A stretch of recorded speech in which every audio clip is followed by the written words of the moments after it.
Party మారిన ఎమ్మెల్యేలను పండబెట్టి తొక్కాలని చెప్పేసి కేటీ రామారావు అంటున్నాడు. మరి మీరు మార్చినప్పుడు ఓ 34 మందిని మీరు తీసుకుపోయి మొత్తం జైన్ చేసుకున్నప్పుడు మరి అప్పుడు ఎవరిని పండబెట్టి తొక్కేది ఉండే, ఎవరిని కసరు కక్కిచ్చేది ఉండే? దానికి కూడా మీరు సమాధానం చెప్తే మంచిగా ఉంటుండేమో.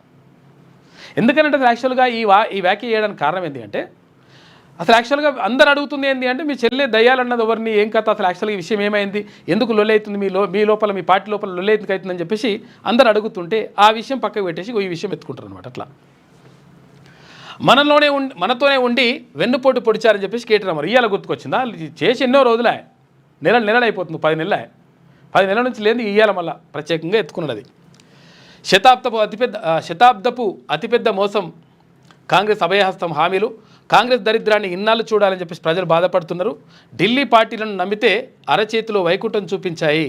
రేవంత్ మాటల మనిషే కాదు, ఢిల్లీకి మూటలు మోసే మనిషి. తెలంగాణ ఎప్పటికీ గులాబీ జెండానే ధైర్యం అని చెప్పేసి కామెంట్ చేసింట. చూసుకోగా బీఆర్ఎస్ జెండాపై గెలిచిన 10 మంది సన్నాసులు పార్టీ విడిచి వెళ్ళిపోయారని, వారికి కర్రుగాల్చి వాత పెట్టాలని BRS working president K T Rama Rao అన్నారు. అయితే మనలోనే ఉండి మనకే వన్నిపోటు పొడిచారని పేర్కొన్నారు. పార్టీ మారిన 10 మంది ఎమ్మెల్యేలను పండబెట్టి తొక్కాలని తీవ్ర వ్యాఖ్యలు చేశారు. ఇది ఆవేశంతో చెప్తున్న మాట కాదని, బాధతో చెప్తుందని పేర్కొన్నారు. అప్పుడు బాధ లేదా? అప్పుడు వేరే పార్టీల నుంచి మీ అయ్యే తీసుకొచ్చేసి నువ్వు తీసుకొచ్చేసి ధనాదని గుంజినప్పుడు వాళ్ళకి కూడా బాధ ఉంటుంది కదా. వాళ్ళు కూడా అట్లనే పండబెట్టి తొక్కేది ఉండేనా అడుగుతున్నారు ప్రజలు.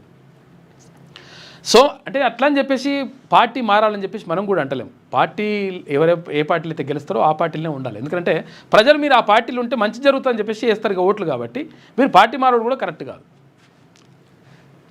సోమవారం గద్వాల నియోజకవర్గానికి చెందిన ఇతర పార్టీల కార్యకర్తలు తెలంగాణ భవన్లో కేటీఆర్ సమక్షంలో బీఆర్ఎస్లో చేరారు. వాళ్ళనే తీసుకొచ్చి మళ్ళీ చేర్చుకుంటారు, అట్లా ఏముండదు. కానీ ఈ సందర్భంగా కేటీఆర్ మాట్లాడారు. ఉప ఎన్నికలు వస్తే గద్వాల మళ్ళీ గులాబీ జెండా ఎగిరేస్తామన్నారు.